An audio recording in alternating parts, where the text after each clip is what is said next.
आज का प्रसंग है हिंदू धर्म में विनम्रता का इतना प्रचार क्यों।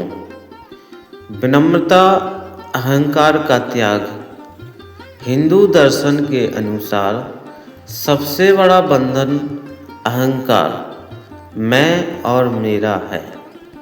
जब तक अहंकार है तब तक अहंकार में क्रोध आता है, ईर्ष्या रहती है, द्वेष होता है, अधर्म जन्म लेता है। इसलिए विनम्रता का ज़्यादातर हिंदू धर्म में प्रचार किया जाता है। श्रीमद् भगवद गीता में 13.8 पर लिखा है, अमानित्वम अदम्भित्वम, अर्थात नम्रता दिखावा न करना, अहंकार का अभाव, ये सब ज्ञान के लक्षण हैं। इसलिए विनम्रता को कमजोरी नहीं बल्कि आध्यात्मिक शक्ति माना गया है। नंबर 2, भगवान विनम्रता का उदाहरण क्यों बने। देखिए, श्री राम राजा होकर भी वनवासी बने और श्री कृष्ण भगवान होकर भी अर्जुन के सारथी बने। और देखिए भगवान शिव जी औगण भस्मधारी भिक्षुक बने और यह सिखाने के लिए कि जो जितना बड़ा होता है वह उतना ही झुकता है। पेड़ से लदा हो तो झुकता है, परंतु सूखा पेड़ अकड़ता है। नंबर 3, अधर्मी और पापियों के लिए हिंदू धर्म क्या कहता है। यह बहुत महत्वपूर्ण है। हिंदू धर्म कभी भी पापी से घृणा नहीं करता, पाप से करता है। 3 प्रकार के अधर्मी बताए गए हैं। पहला, अज्ञानवश पाप करने वाले ऐसे लोगों को उपदेश शिक्षा अवसर दिया जाता है। अज्ञानम तिमिरांधयम यस्य, ज्ञान से अज्ञान दूर होता है। नंबर 2, अहंकार में डूबे अधर्मी जो जानते हुए भी अधर्म करते हैं, इन्हें पहले चेतावनी फिर दंड। गीता 4.7-8, यदा यदा ही धर्मस्य ग्लानि भवति भारत, धर्म की रक्षा के लिए भगवान अवतार लेते हैं। नंबर 3, सुधार न होने वाले पापी जो न शस्त्र मानते हैं, न गुरु, न चेतावनी। मनु स्मृति कहती है, ऐसे व्यक्ति समाज के लिए रोग समान हैं। इसके लिए दंड भी धर्म है ताकि समाज बचे।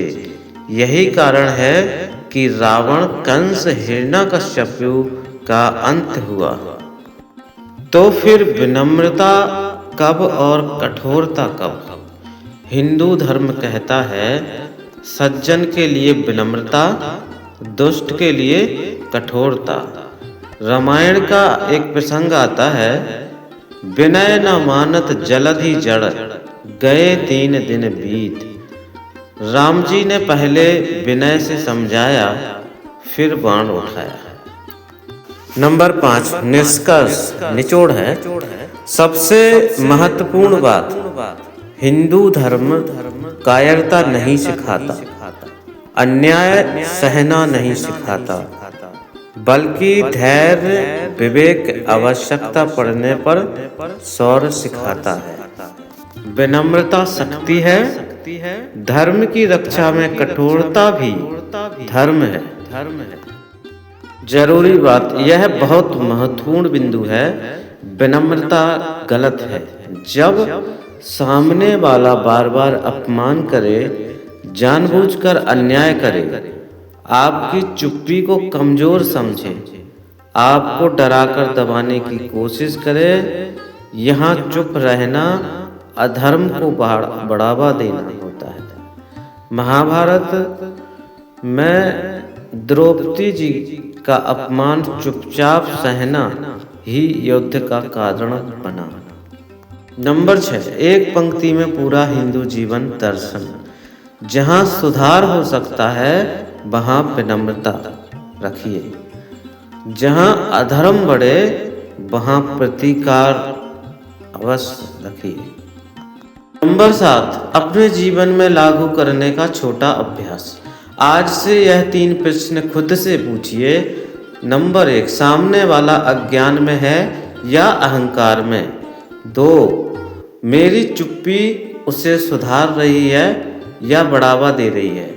नंबर 3, क्या मेरा विरोध धर्म की रक्षा के लिए है या अहंकार के लिए? यदि उत्तर स्पष्ट है, आपका रास्ता भी स्पष्ट है। कृपया करके इस चैनल को सब्सक्राइब कर लें और वीडियो को लाइक कर दें। कमेंट में जय सनातन धर्म की अवश्य लिखें। जय भोलेनाथ। आपका जीवन शुभ हो, सुखमय हो।